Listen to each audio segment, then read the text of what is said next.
The Time of the Doctor is the 800th episode of the British science fiction television programme Doctor Who, written by Steven Moffat and directed by Jamie Payne, and was broadcast on December 25, 2013 on BBC One. It features the final regular appearance of Matt Smith as the 11th Doctor and the first regular appearance of Peter Capaldi as the 12th Doctor following his brief cameo in The Day of the Doctor.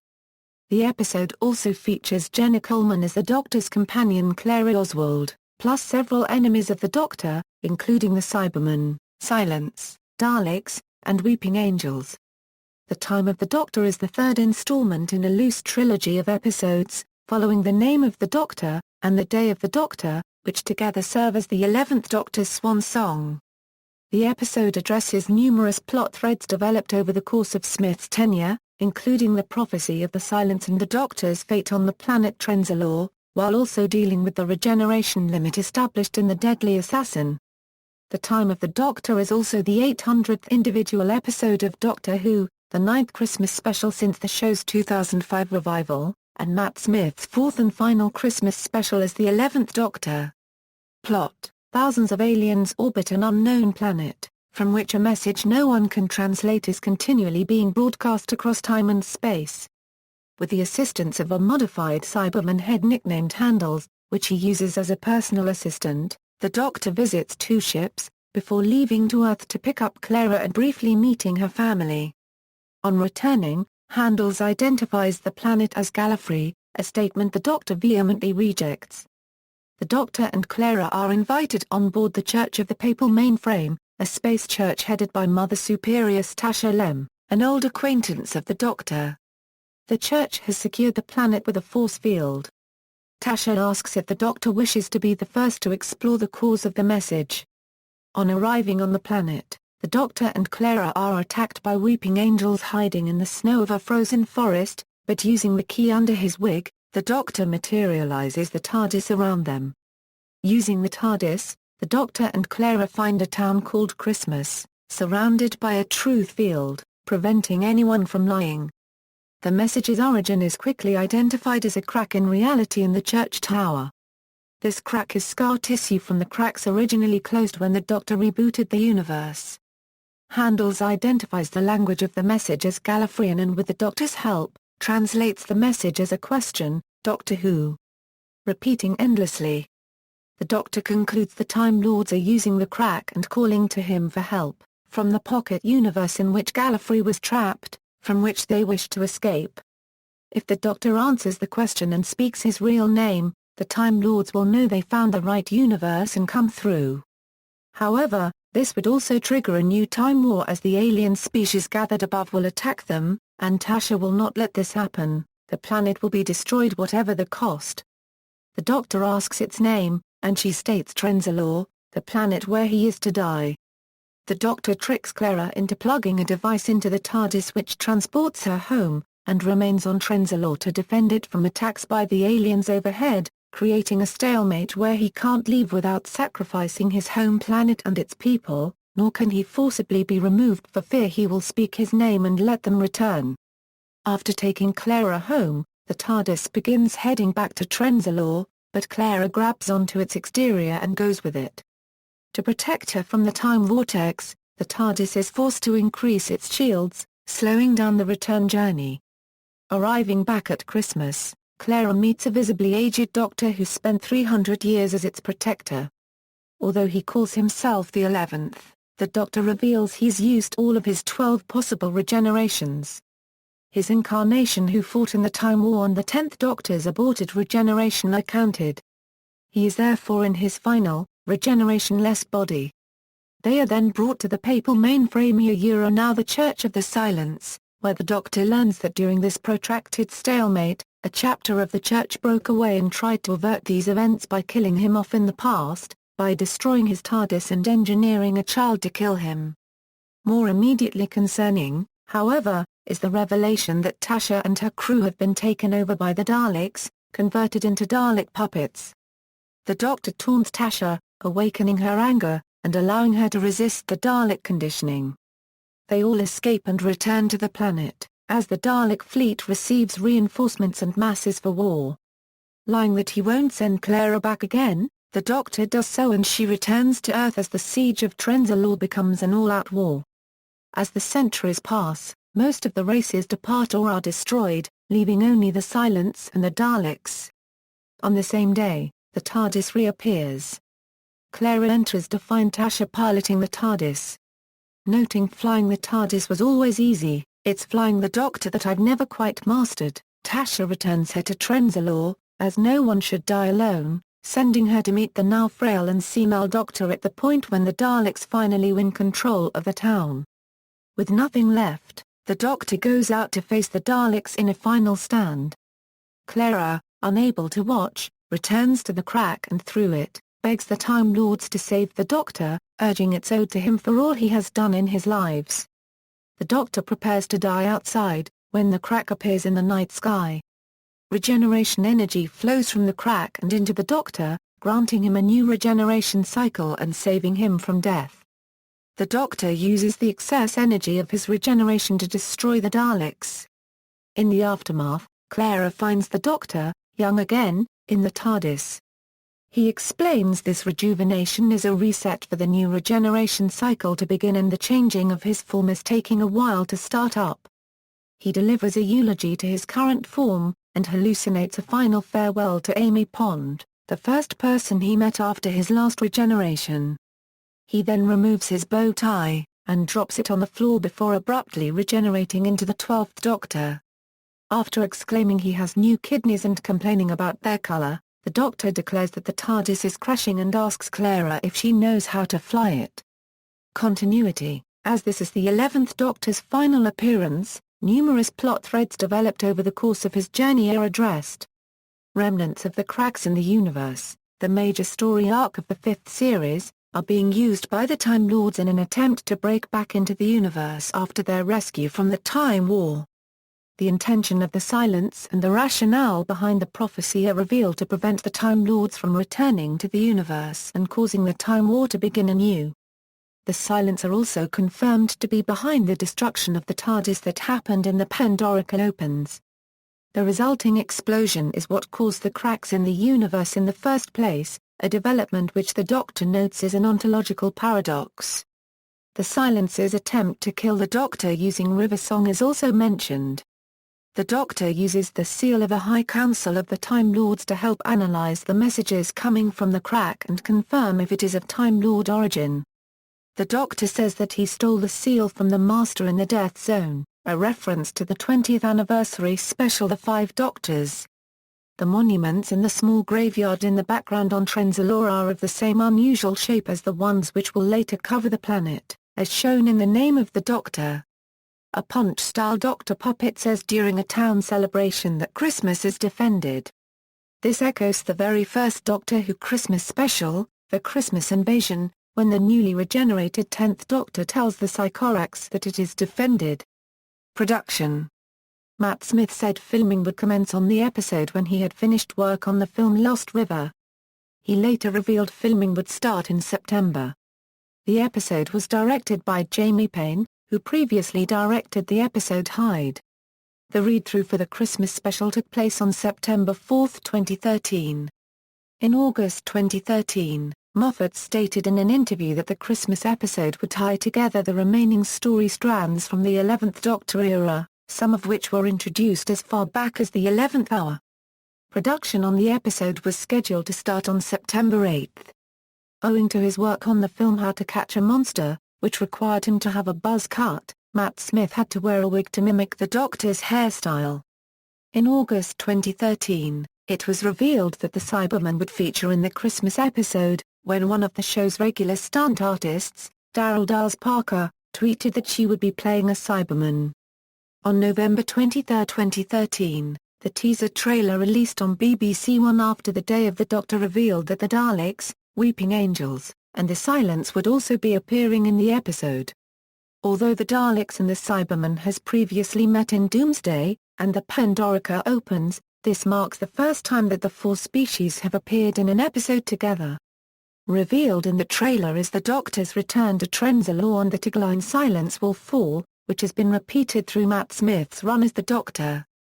Recasting the Doctor, on June 1, the BBC announced that Smith would be departing the series after almost 4 years, with the Christmas special episode being the episode of transition between Smith's Doctor and the next regeneration. The announcement sparked media and fan speculation as to who the next Doctor might be. It was announced on August 4, 2013, during a special broadcast to Doctor Who Live, the next Doctor that the 12th incarnation of the Doctor would be played by Peter Capaldi. Although it was originally announced that Capaldi would debut as the new Doctor at some point during the Christmas special, he actually debuted in a cameo appearance in The Day of the Doctor, in which only his hand and his eyes are visible. Filming for the episode began on September 8, 2013. On September 10, Matt Smith and Jenna Coleman were seen filming on location in Cardiff. The location was Lidstead Flats, which had been previously used in Series 1 and 2 as the Powell estate where Rose Tyler lived with her mother Jackie. On September 19, 2013, scenes were being filmed in the evening at Puzzlewood with fake snow being scattered over certain areas. On October 5, 2013, Doctor Who producer Marcus Wilson revealed via Twitter that filming was complete. Marketing, trailers, a sneak preview for the episode was shown after the simulcast of The Day of the Doctor, confirming the appearance of the Cybermen and revealing the inclusion of the Silence, Daleks, Sontarans and Weeping Angels, as well as confirming the Doctor's return to the planet Trenzalore. The title and a poster were released on November 26. In the BBC Christmas 2013 trailer, there were clips also confirming the Daleks and the Cybermen. Through the online Doctor Who Adventure Calendar, more images were released in December. On December 11, the BBC released a 35-second trailer in which the Daleks pronounce the Doctor as regenerating. There is also the Silence, Cybermen, members of the Church featured in The Time of Angels/Flesh and Stone, and A Good Man Goes to War, Clara and the Doctor featured in the clip. On December 17, 2013, BBC One released another Christmas trailer, featuring Clara calling the Doctor during a Cyberman attack on the TARDIS. Prior to the episode's broadcast, the BBC also released 3 preview clips. Broadcast and reception. The Time of the Doctor was broadcast in the United Kingdom on BBC One on Christmas Day 2013 when it received initial overnight ratings of 8.30 million viewers against the long-running soap opera Coronation Street which got 7.9 million viewers. Doctor Who was the second most watched programme of the entire day across all channels, with the final 5 minutes receiving the largest peak viewers of the day with 10.2 million. The final viewing figures for the episode were 11.14 million viewers, making it the 5th most watched Doctor Who Christmas special. It was also shown on December 25 in the United States on BBC America, where, with 2.47 million viewers, it achieved the highest ever audience figures for the channel, beating the previous record set just over a month beforehand with The Day of the Doctor.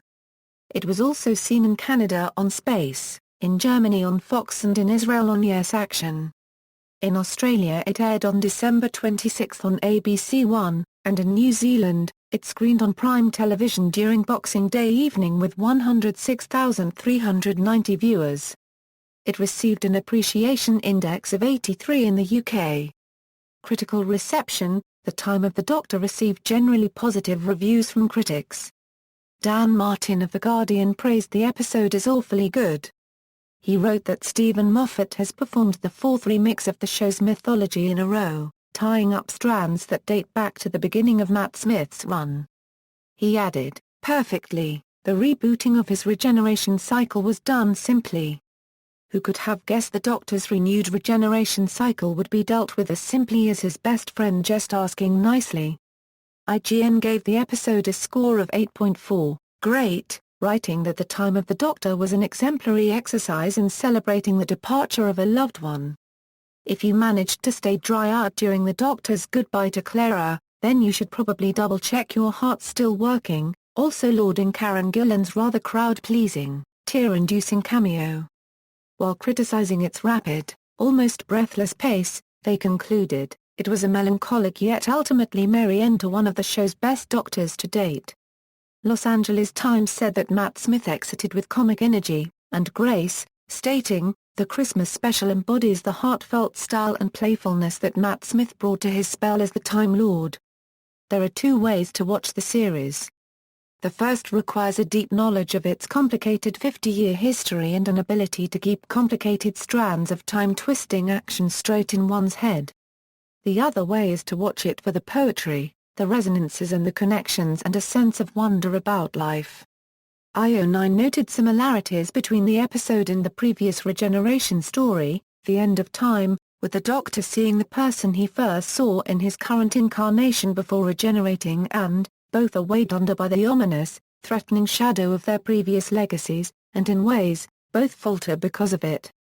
However, they felt the plot itself doesn't really quite hold up to the rest of the storytelling. They criticized Moffat for doing another Carnival of the Monsters, but this time, never feels quite justified, outside of a wouldn't it be cool if moment. They also felt that it would best be suited to a two-parter like The End of Time, with that extra time to breathe. It might not have felt so rushed, and Moffat might have had the chance to explain things a little deeper. But they too praised Smith, saying, "Smith shines in his final outing as the Doctor. It's a whiz through his greatest hits, if you will, from humor to grandiose speechery, to his magical capacity to make your lip quiver with a glance of his eyes." Overall, they called it a fitting end to the Matt Smith era. John Cooper of The Mirror gave the episode a positive review, calling it easily the highlight of Christmas telly, and that it gave Matt Smith a perfect send-off. They awarded the episode 4 stars out of 5. He praised Smith, saying, "Easily the best he's put in since his tenure began." He criticized the pacing, saying, "Viewers hoping for an all-out intergalactic bloodbath must have left feeling disappointed. Hundreds of years of interspecies warfare were skipped over in the blink of an eye." He also found the need for every single one of the Doctor's enemies to be there pointless, saying Daleks on their own would have more than sufficed.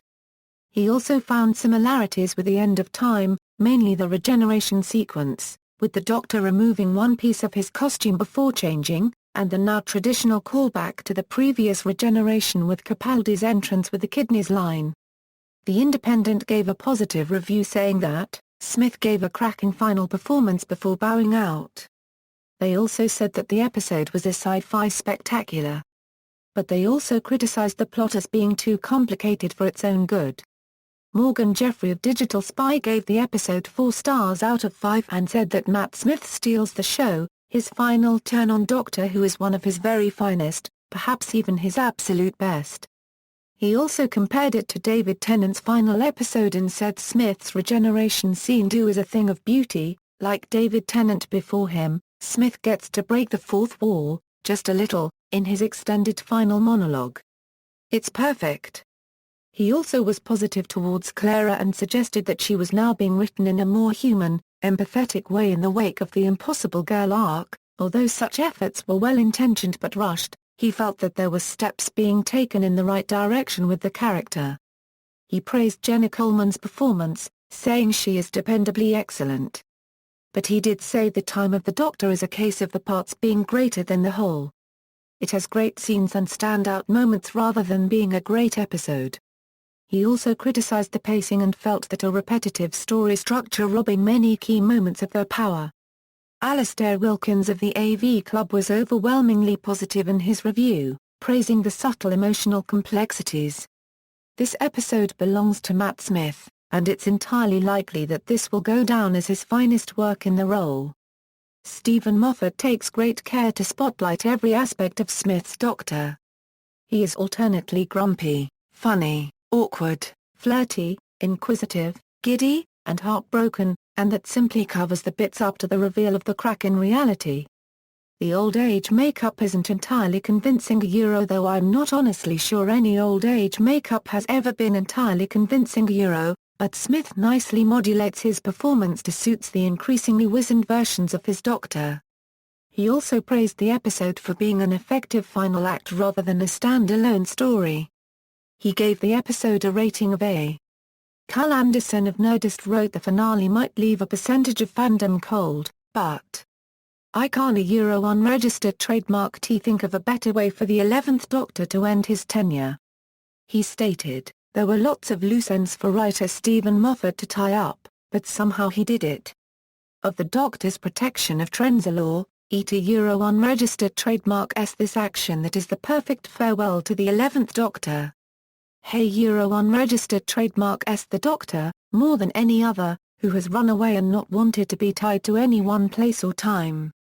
Compelled to stay put to save each and every life he can.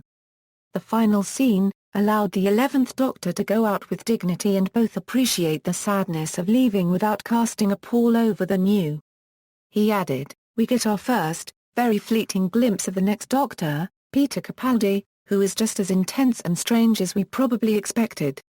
Tim Martin of The Telegraph gave the episode 3 stars, criticizing the complexity of the episode and the fact that loose plot holes were all left to be answered in just 60 minutes. Every time the Gordian plot knot gets Sonic screwdrivered into submission for the 60-minute limit, the writers just tap the remnants into later.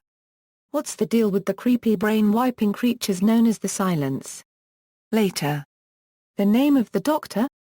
Later, and then we get the time of the Doctor, where every second line seems to offer a footnote to some arcane Wikipedia entry on Hovian lore.